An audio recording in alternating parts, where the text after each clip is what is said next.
everybody. And first of all, I would like to remind you that if you want to keep on track with all updates about new episodes and new broadcasts, I encourage you to download the HAPS app. Yeah, that sounds horrible when you pronounce it, but still, that's how it is.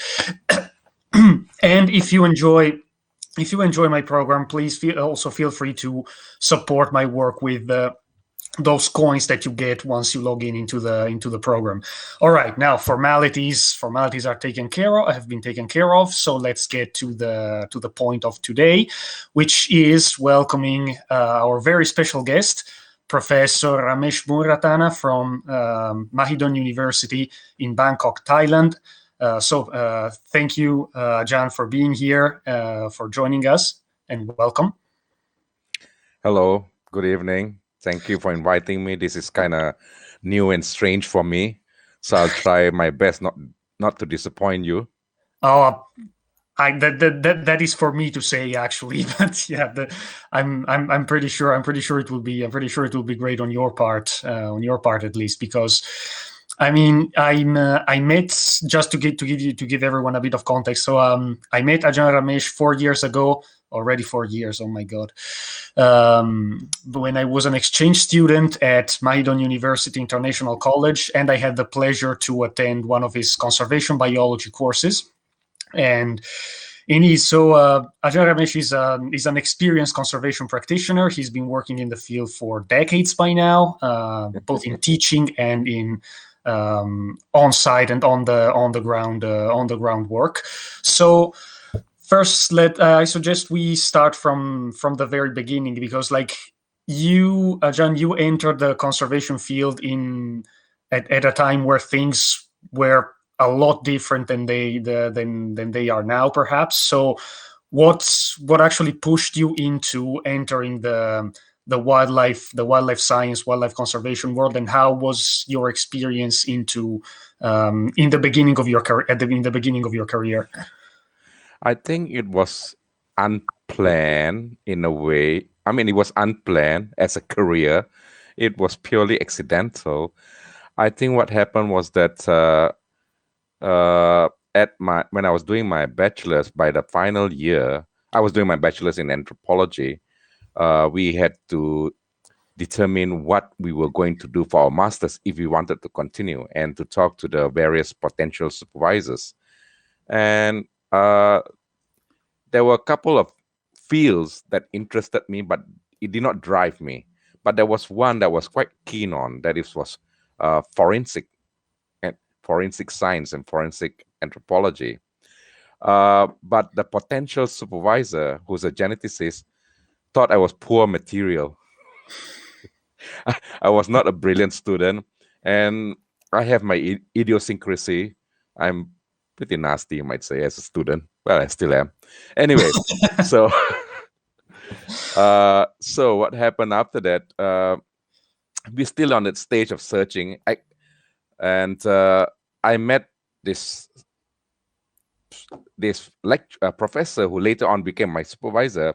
I mean, he had taught me a couple of times in some courses for the undergrad studies.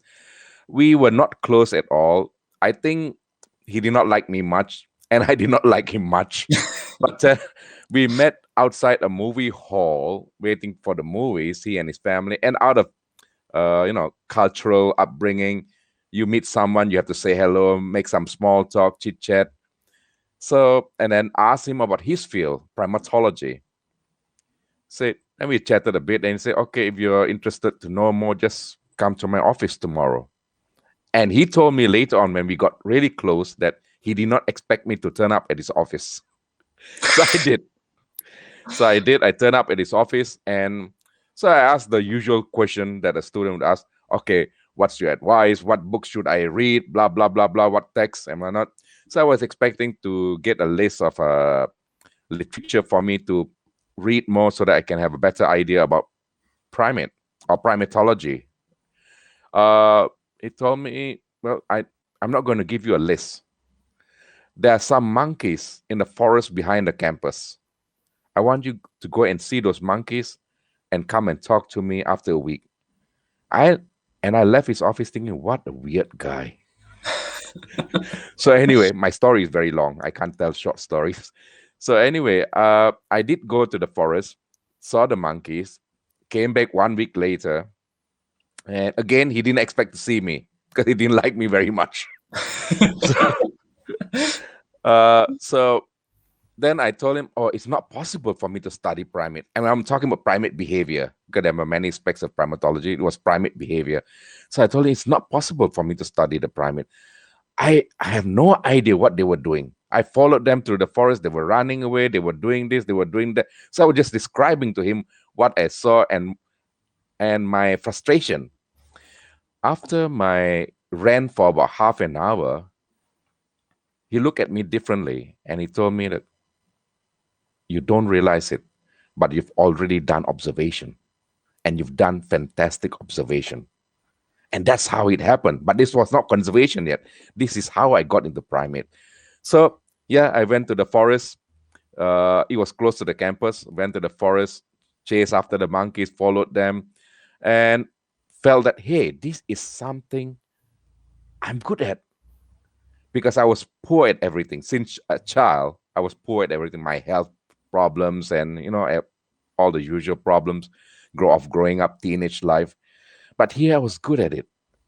So it drew me into this studying in the studies of primates, and I learned a lot more about behavior and relationship, which helped me to understand myself, which helped me to understand human relationship and so on. So I think that for that reason, I started getting into primates. Now, coming back to conservation, so after my master's, I wanted to do my PhD with him. And guess what? He told me, I've given you the best I can. I want you to go elsewhere, get a new supervisor so that he or she can give you more.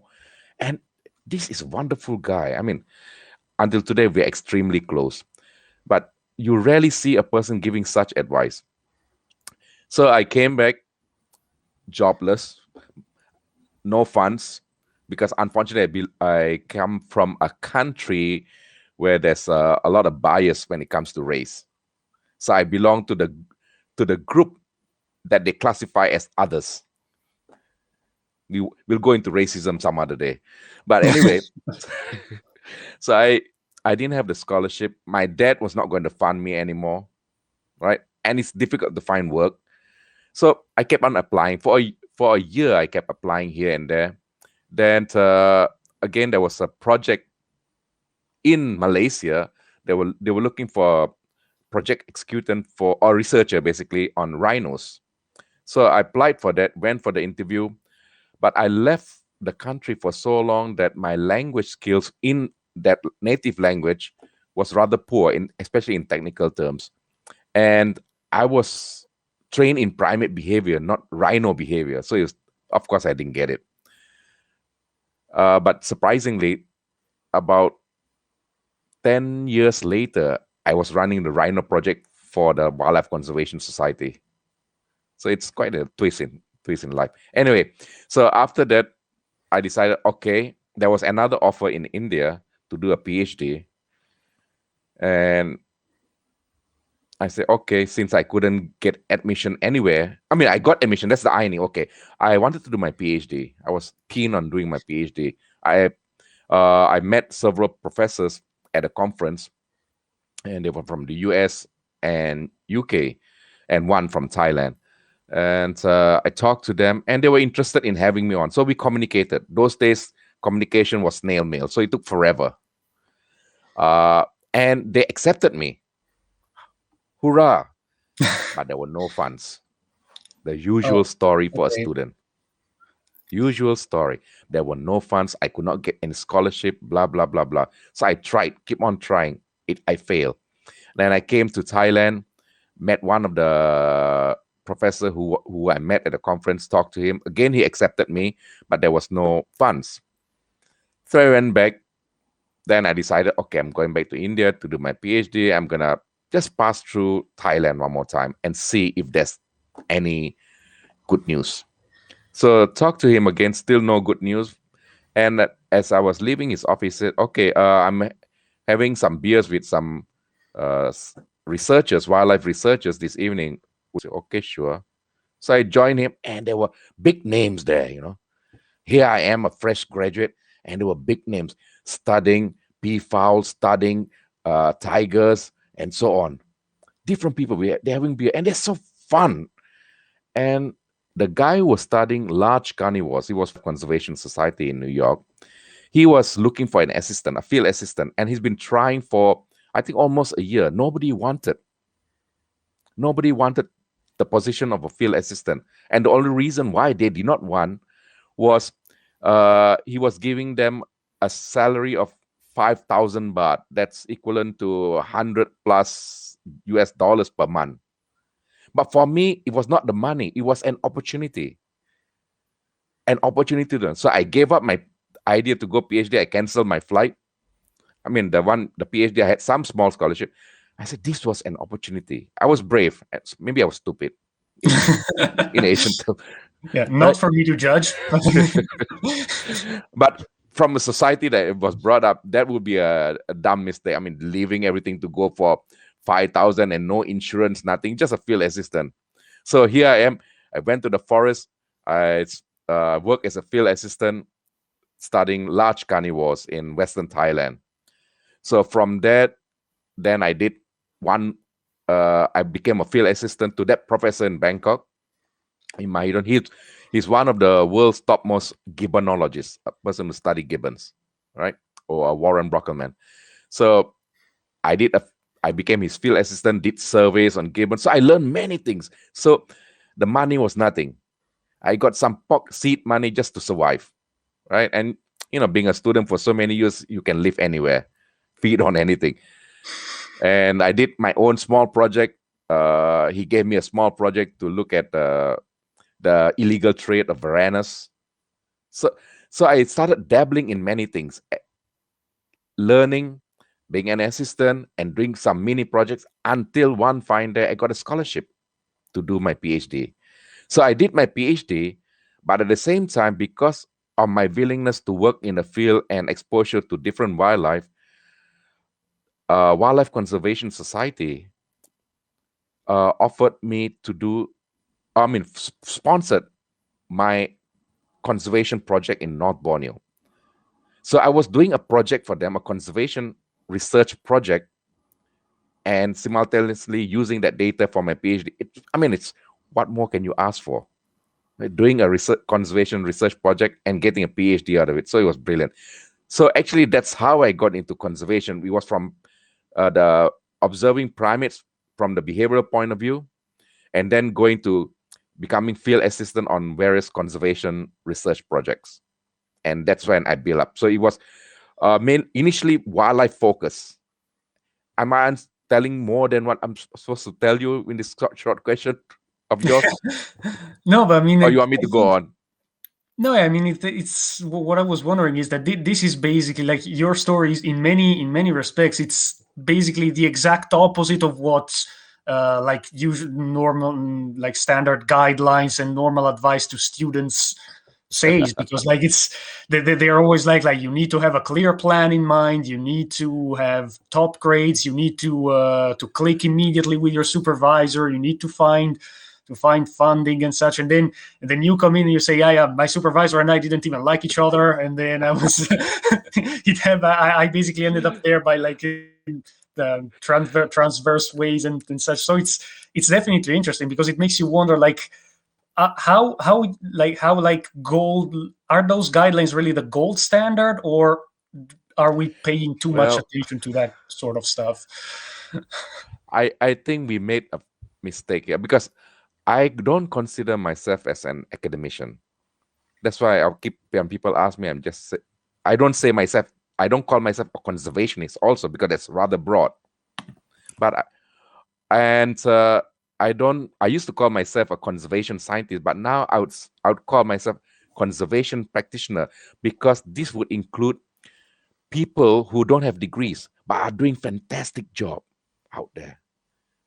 Degreeless people are doing fantastic job, much better than what I'm doing, and they're getting killed for it, mind you, right? So anyway, that's why I prefer to call myself a conservation practitioner, to fall into the bigger group of people so that we can hold hands together. Now, the other thing is that you mentioned something about the guidelines.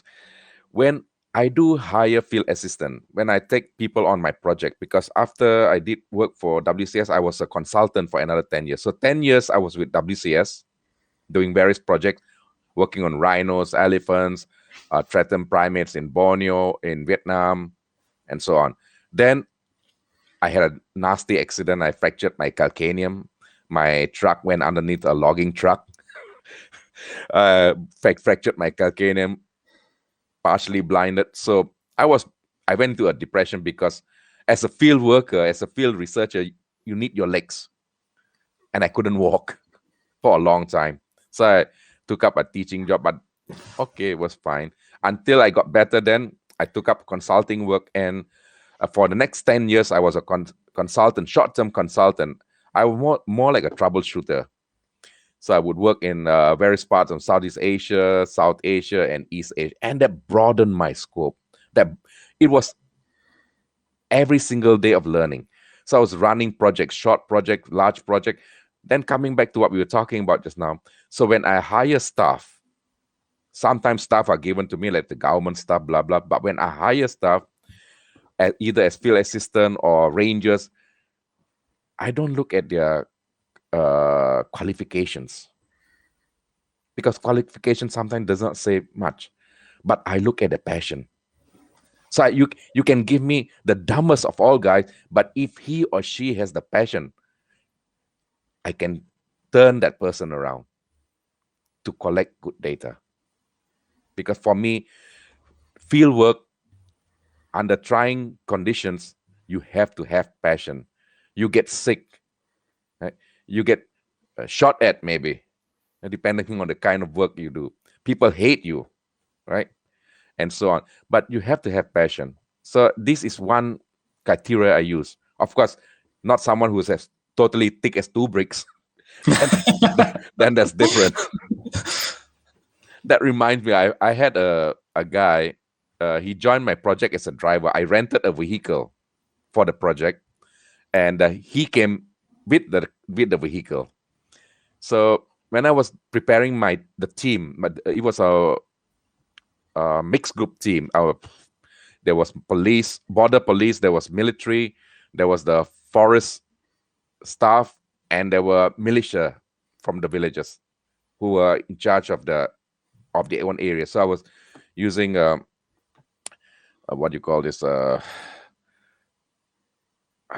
joint patrolling system. I was doing patrolling monitoring. So I shifted basically from wildlife research to protected area management, joint management, natural resource monitoring, and then of course we start diversifying with no intention, of course, but we just diversify. So there was this guy who had only a grade 3 schooling.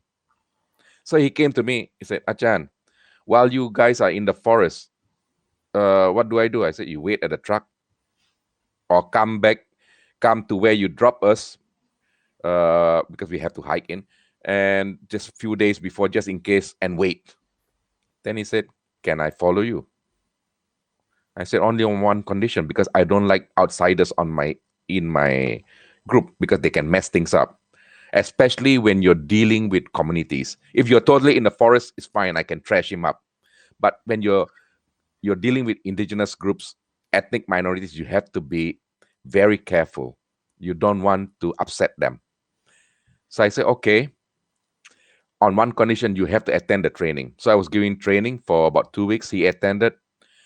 And guess what? He became the best trainee of all. And on later projects, I took him on as my field assistant and as the trainer assistant. But unfortunately, because he has a primary 3 schooling or grade 3 schooling, he could not get into the system except joining as a field assistant. So let's come back to what I mentioned earlier. For me, passion is important, right? Because with passion, you have the drive. So a brilliant person may take an hour to study, but a person with passion who's dumb may take 6 hours to study, but he or she will last longer. I don't have short answers. Sorry.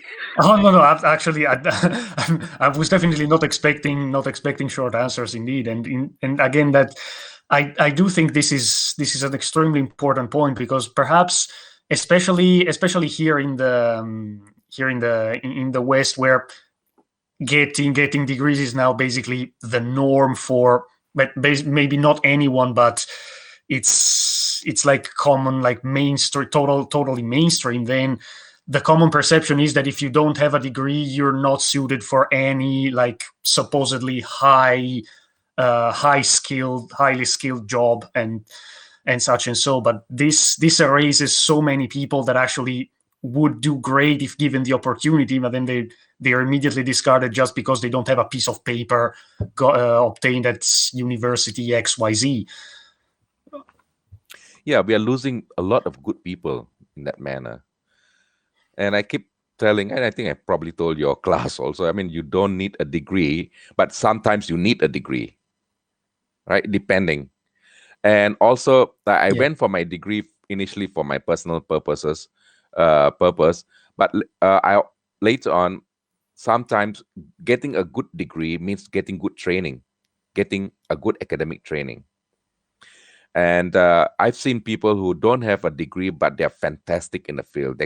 They can collect fantastic data. And I've seen people who started out as a ranger, a junior ranger, and later on became a consultant, getting a bachelor's, getting a master's later in life, at the age of 50, at the age of 60. So there's no stopping.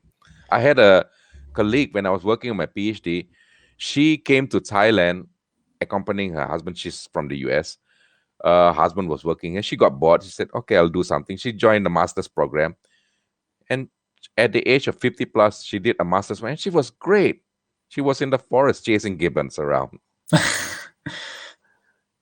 So yeah, sometimes I believe that we need to, at least if I'm not sure you're familiar, we have a competence standards for the protected areas developed initially for ASEAN, and later on it was adopted by the WCPA, that's World Commission on Protected Areas.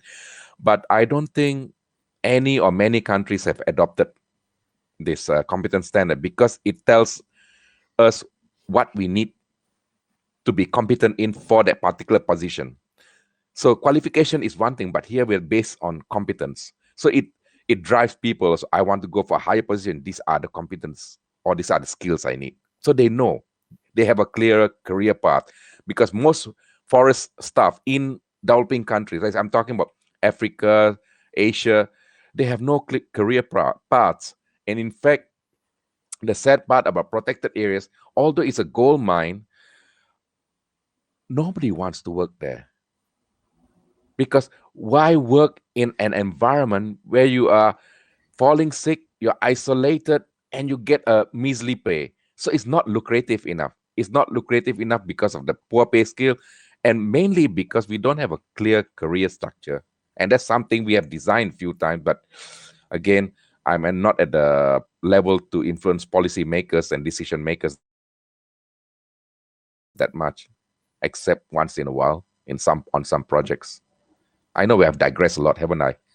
Oh, no, Lorenzo, absolutely sorry. not. Actually, it's my next question was going to be, because you mentioned you delved a bit into the protected area management side of things, because I mean everyone knows about like national parks and natural reserves and protected areas and such, but I think quite a lot of people are not familiar with like how a protected area is established, like who goes there and decides that that a certain area has to be protected, and how you make sure that you make sure to manage it properly. So patrol services, and how you regulate visitors coming in, and local communities living in the area. So since you have worked in this field extensively, you were also a vice chair for the IUCN primate specialist group so you work for the International Union of Conservation of Nature. So based on your experience, like what are the in works of protected area management, and what are some flaws that need to be addressed in your opinion, for Southeast Asia, but also in general, perhaps? When you talk about some flaws, I think we need a 12-week lecture for that discussion with so many Yeah, flaws. you don't have short answers. I don't have simple questions. So yeah, that's a bad combo in hindsight. But All right, let's start with some of the things you mentioned earlier. And actually, so how do people get areas protected? I'll go back way into history. We're talking about the 40s, the 50s, the 60s, 70s, right? Even up to 80s, depending on the country. The country that has not received much attention, blah blah. So basically, uh, we could be looking at wildlife researchers first, wildlife surveyors, okay, because research can be behavior ecology or just doing surveys. So basically, from the maps or whatever, we know there are areas that have not been surveyed, and we have no idea. We are clueless. During Darwin's time, they just go and take out samples. But then later on, people went in and map out the area, discovered the area, and it could be a short trip, 2 3 weeks, just what we call as quick and dirty survey to see what's there, right? Simply to know what's there. And then if we find something interesting, then we come back and make a proposal and say that, okay, this area needs more surveys, or we've got enough support, enough supporting data to say that, hey, we need to get this place protected. This place is rich in diversity, this in both physical or biodiversity. So then through various channels, right, depending how did I go in. So if I went in as a researcher, funded by some agency, then I'll go via the agency, and the agency will talk to the government agency, right? And I'll be involved, blah blah, or the researcher or the surveyor will be involved. So I'm trying to cut things short. So it basically drives from passion of a few people who go in, find out the place. That was in the 40s, 50s, 60s. Later on, people are being funded to do such surveys of areas that are not known or we have not mapped out. So if they have enough justification, they drop a proposal, and depending on the governance of each country, some you can go to the state level, some you can go to the central level, and so on. So basically, one has to understand the governance system also of each country. In some countries, it's decentralized, right? And sometimes we can only, and then looking, nowadays we have guidelines from IUCN. If you look at the IUCN protected area categories, there's category 1, category 2, category 3. So that helps us. So let's say if I find a small area, it's just the habitat is trashy, but there's one sexy species there, right? The species is not found elsewhere, or it's just found in 1 or 2 areas. The area is so tiny that it cannot be proposed as say a wildlife sanctuary or a wildlife reserve or a national park. So we have to understand the categories within the country itself, right? Like each country has their own protected area category, most countries, and the ICN. So we see which one fits in. So coming back to what I mentioned, let's say a small, tiny area, trashy forest, but there's one species there that's very rare. The population is still thriving there. You lose this habitat, that's it. So in that case, we will use the species/habitat conservation area following the ICN, and then go to the government. Okay, give the argument why, and you have to come up with your science. Then, what's the argument for protecting this? How would the government benefit?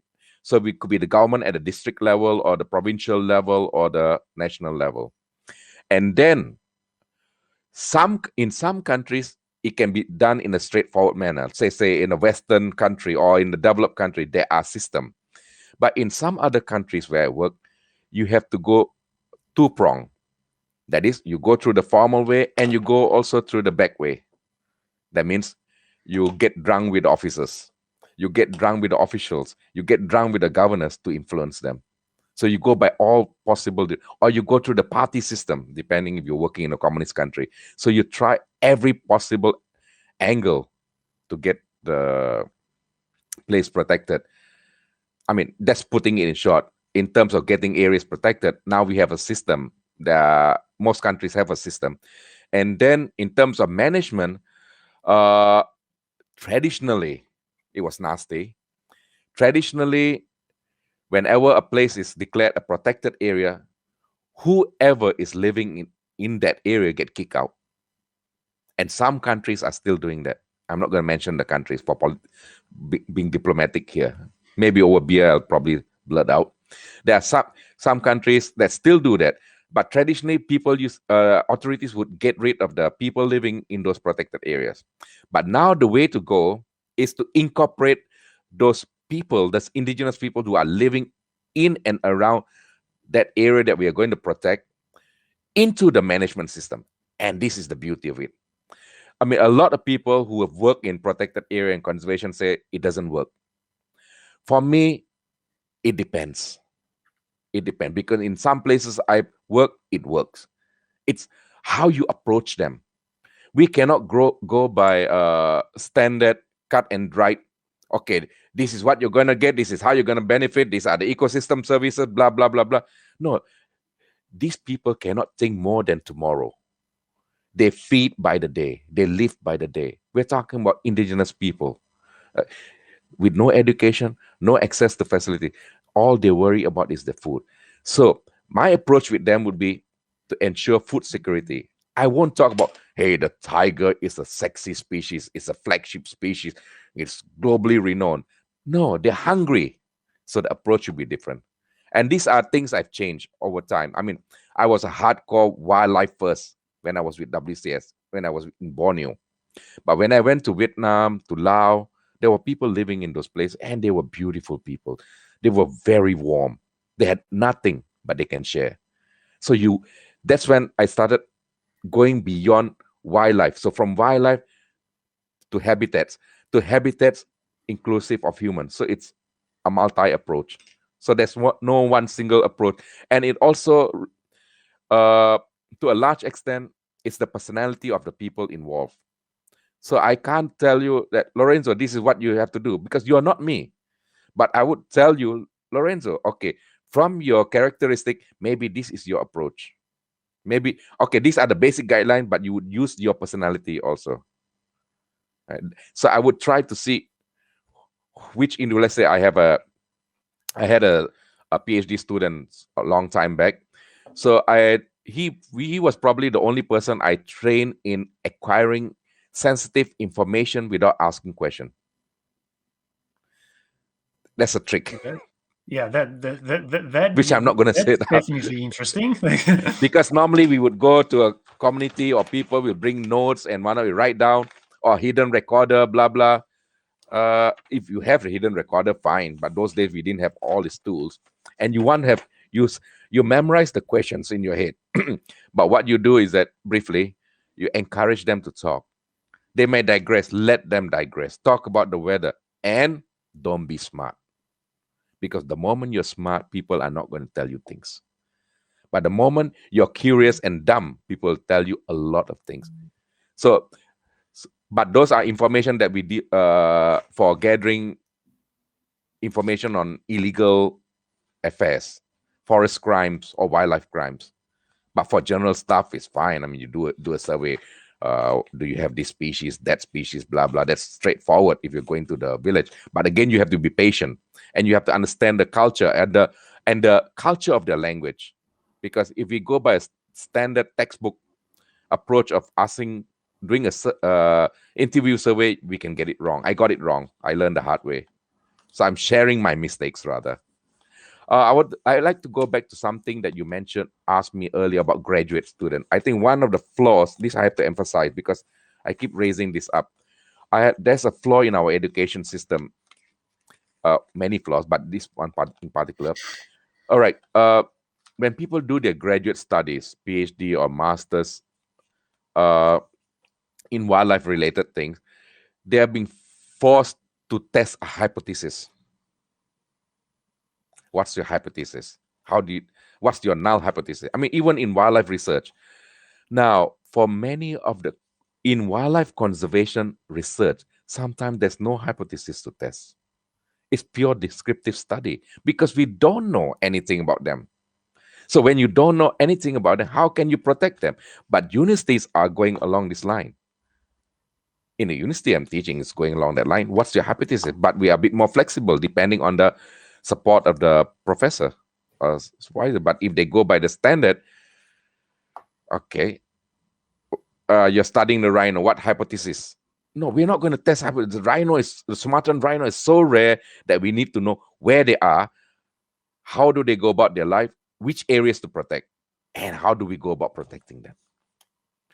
Then there's one more thing that you asked. You asked a lot, actually. Your question was short, but you asked about protection and management. So there was a time, I think this was about 20 years back. It's extremely difficult to get funding for a project that incorporate patrolling, because patrolling was a nasty word. The funders, the donors, did not like to hear the word patrolling because it sounds aggressive. But because of that, we lost a lot of wildlife and lost a lot of habitat. Now, patrolling is a thing. But we should have been doing patrolling then. We keep emphasizing, yes, you need to provide livelihood improvement, blah, blah, but you need to do patrolling. Without patrolling, armed patrol, we cannot get things done. So we lost that window for 20 years. So I did my own patrolling and blah, blah, through the staff. I trained the staff. And those days, it was a one-man show. Nowadays, you get a trained team to go in, do stuff, how to patrol, how to go under, do covert, and whatnot. But those days, it's just me. I'm doing from management, training, collecting data, patrolling system, information gathering. We just do it. And you can't wait to have a system or textbook style. So some things are flawed, some things are a lot better. And talking about, again, the trainees, I've had ex-convicts working for me, and they were dedicated. I mean, I remember in North Vietnam, there was an ex-convict whose parents were so thankful to me because they said, you are the only one who can manage him. I did not manage him. All I did was be nice to him. That's all. And he was dedicated. He would work hard, would go up. He'll be the first one out in the bush, last one back in, and so on. Anyway. Sorry, I remember one day one thing that you that you told us in class, that you were saying that some of the best rangers that you worked with were former poachers. Correct. That eventually let's say were brought back to the legal side of things, and it makes a lot of sense because they know everything about how poachers operate and where they would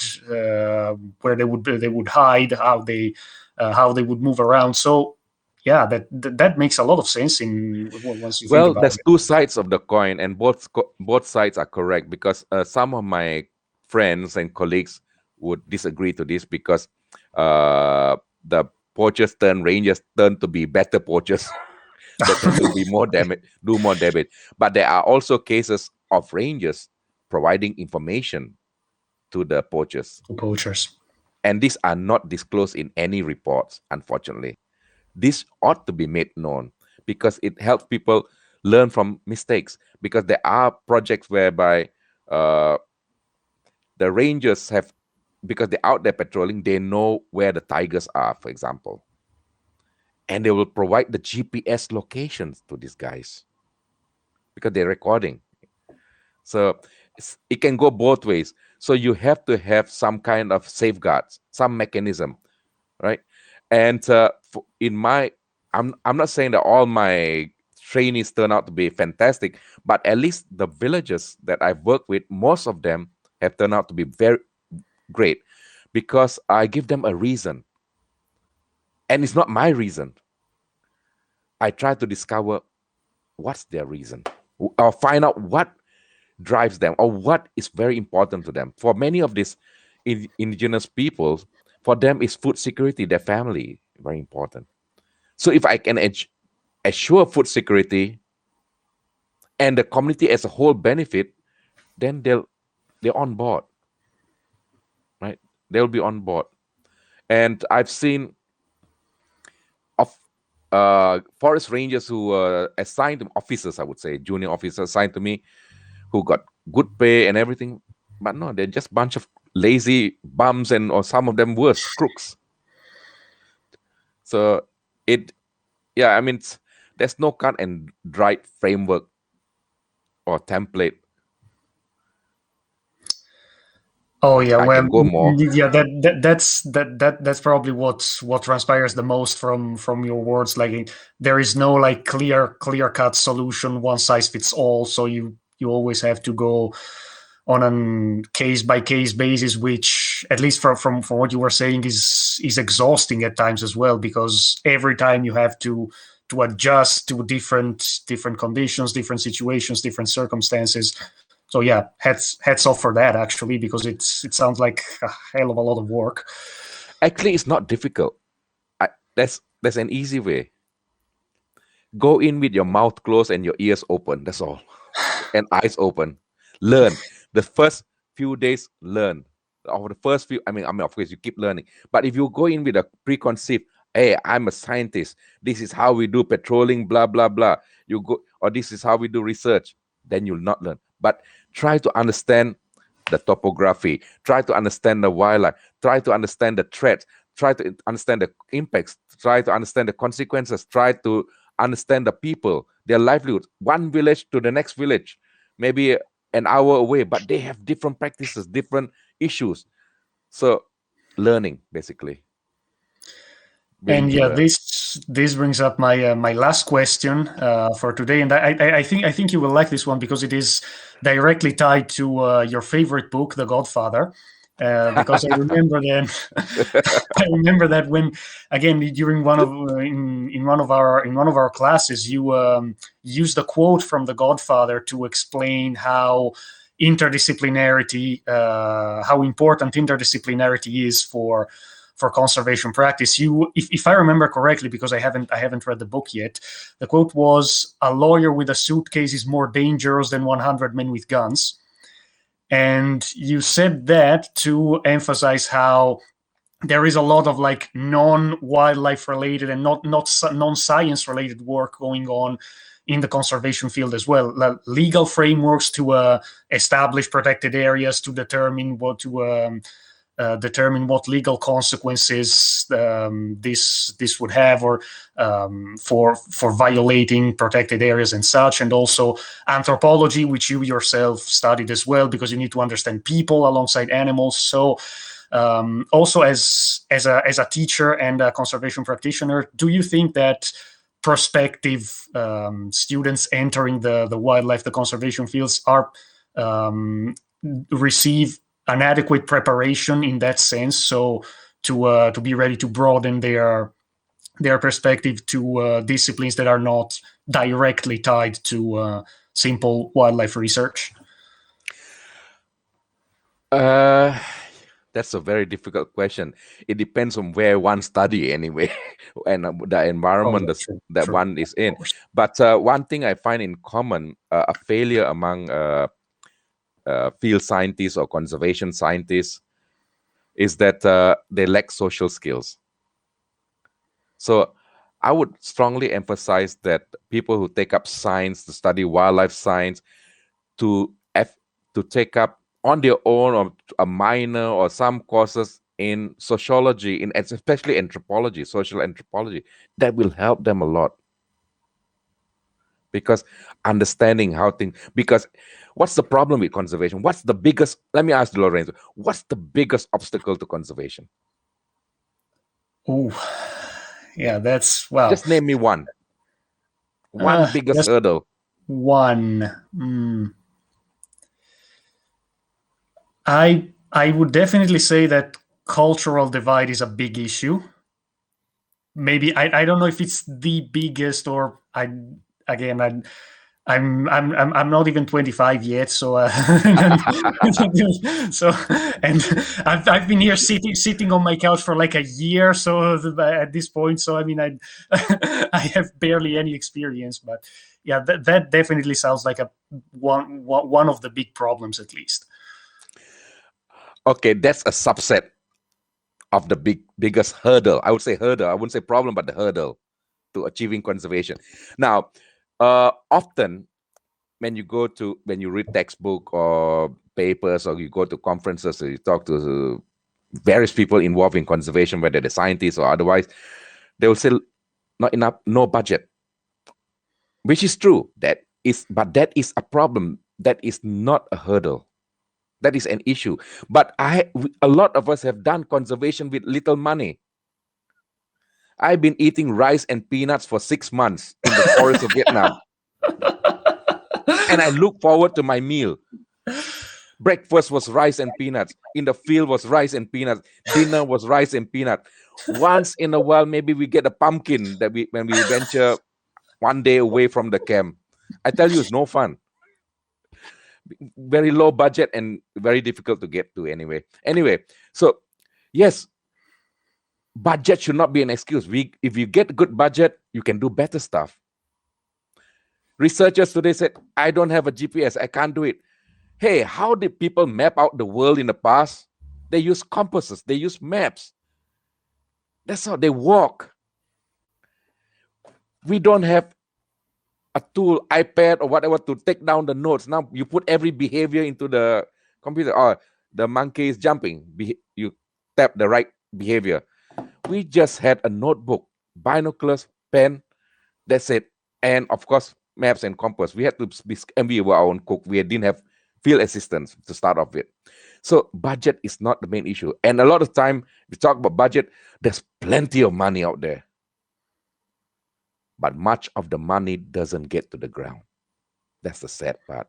So if donors are watching this, right, please make sure that your money gets to the ground. Because a lot of time, there's big agencies are doing overheads and whatnot. Okay, to run things, yes, overheads, fine, it's important, but not that large. But some organization may be good. They say, okay, we run our own organization, we have our own cost. Your money goes direct, so they are accountable to the donor. So if donors are demanding that, maybe we'll get more money on the ground, because the rangers on the ground don't have shoes, don't have proper clothes, don't have proper backpacks, and they don't cost much, but they're not getting that. And we're talking about $5 million project, a protected area that's running on $1 million US per year, but still the staff are under equipped. So budget is not an issue. I would not say it is an issue, but it's not a big hurdle. Second, human resources. Yes, human resource is a problem. We look at two things. One is qualified people or competent people, and the number of people, because the work is not lucrative enough. Okay, make it lucrative, because if you don't have your nature, you have nothing. But again, we're talking about politicians. So maybe it's time people study conservation to become a politician. People study conservation to become a successful business person. That's what I want my students to do. I don't want them to lead my life. It's a horrible life. Don't be a wildlife scientist. Don't be a conservation scientist, but be a very successful business person. Be a successful politician. Be a successful lawyer, and so on. But with conservation core. Anyway, so, but then we talk about budget and human resources. What about the past? We have more budget than definitely than the past. We have more human resources than the past.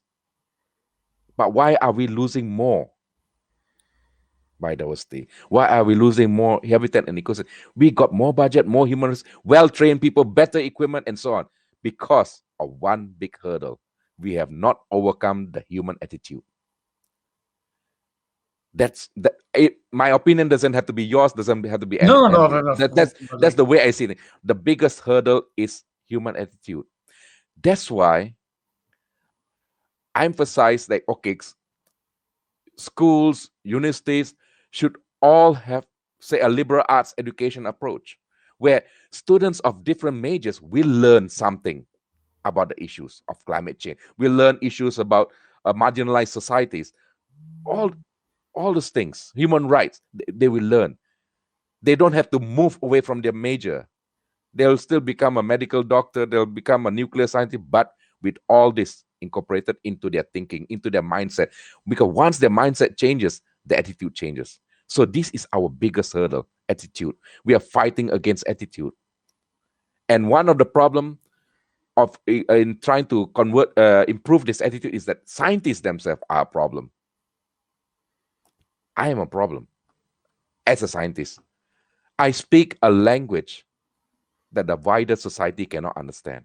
I publish papers that the public or the policymakers or decision makers cannot understand and will not get access to. I publish in journals that the average student cannot get access to because it's expensive, or the university is poor that they cannot subscribe to those journals. Something's wrong with our system, right? Scientists should be humanizing science. Sorry, I'm getting worked up. I get angry because this. Oh no, feel free. Because I Feel free am to angry. feel free to I am feel free angry to say here whatever you because want, John. Like, we are not really, humanizing science. So it's also our fault. I'm not saying it's totally our fault, but we have a role to play as scientists to humanize science so that people understand science. And one more flaw of ours is that, okay, I do my research, I publish a paper, I expect you to read it. No. If you're not a scientist, if you're not a student of this one, you're not going to read it. So the scientists working on that area, on that species, should take it a step further. That is, simplify the material, go to the governor, go to the district governor, go to the local representative, whether they are nice people or whatever.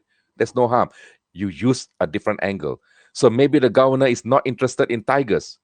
Then use something. What is the governor interested in? This is a way to cheat. I cheat a lot, right?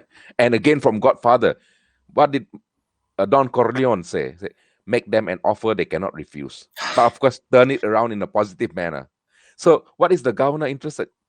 He's interested in making a name for himself, rising up in politics, what you call this, developing his area. So I use the species that I've been working in. I said, by putting this species, by conserving the species, getting this area protected, and showing your interest in this species and the area, I can guarantee you that we'll put this on the world map. Your small town will be on the world map. So convince him, explain to him A, B, C, D, and by putting it on the map, that means he'll get better attention from his own government, immediate government. And it happened.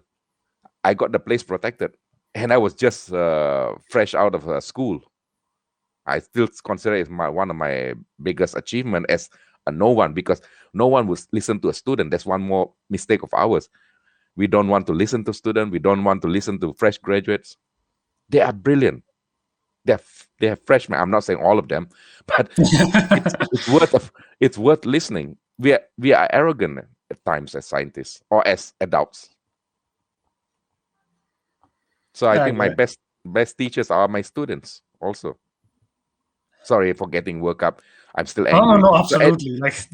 So attitude. So that's why in the past I would avoid public talks, because I say it's a waste of my time. I'll be speaking something that people don't understand. In the past, I'm talking about 20 odd years ago. But later on, once I start realizing that I'm approaching, what do I want? I want conservation to happen. I need to address the 99% of the human population, not that 1% who understand conservation or interested in environment care and environmental care and so on. So it's the 99%. So this is when I started going out on public talks. Many of my friends would not want to go on public talks, although I encourage them. Instead, my students are better. They're giving public talks. Maybe some of the facts are wrong, but they're doing it. They're better than my conservation colleagues, I would say. I'm trying to force myself to stop. No. Absolutely no. I mean, like it's yeah. I know I get carried away. I'm also trying to find something to say that wouldn't make me look absolutely clueless after you gave such a deep insight and a deep call for action. So that's not easy either. It's and just I think, as professionals, I mean, it took me a long time to get where I am. I mean, there was a time when I was your age, up to my 30s. I would say, oh, I'm doing all this bloody work. I'm not getting recognized, this and that, blah, blah. So you want to be recognized for your work. Nobody recognizes your work, right? So, but then I have overcome that. But since I overcome that, what I try to do is try to promote the nobodies. I'm putting nobody's within inverted commas. So if my student or a young person or whoever, I'm not even young, with some stranger does some fantastic work, okay, I'll post it on my Facebook.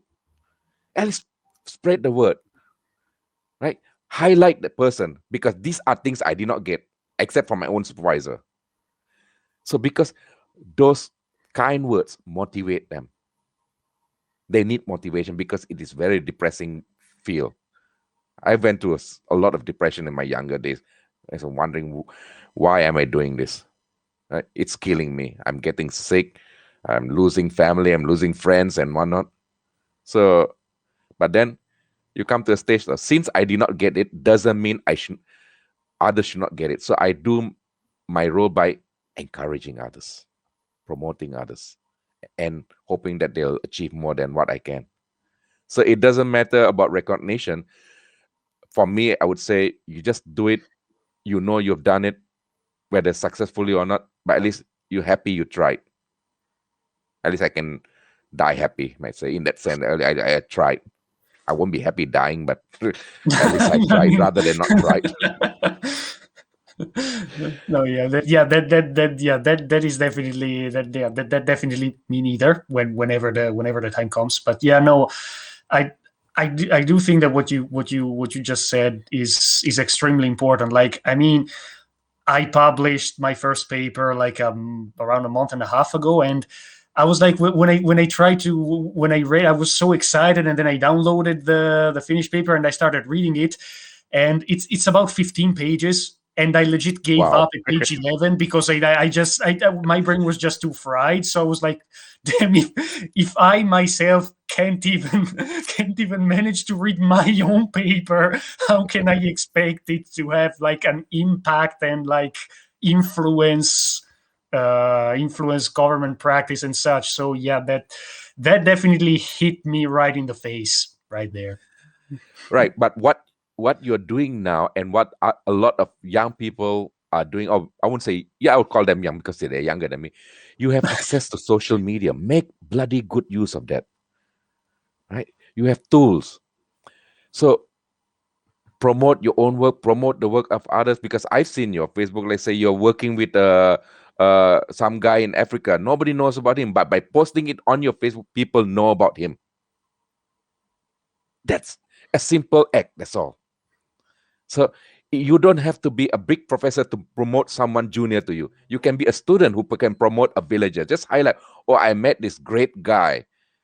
He was very good in trekking. Just promoting him, that's all. Just one kind word. You've done your bit. And it may go beyond that, actually. So here I am at this level. I promote whoever I can, whoever I come across in whatever way. So it could be in tourism, whatever. So sometimes I just share materials. And I'm not good enough on the social media, but a lot of people are very good with that. So that's an important tool, because social media helps change attitude. Because you can't get everyone to be a conservationist, but you can get a lot of people to reduce the impact. So reducing impact is one great progress. Our impacts have not reduced. And then let some of us do the donkey work and go out to the field.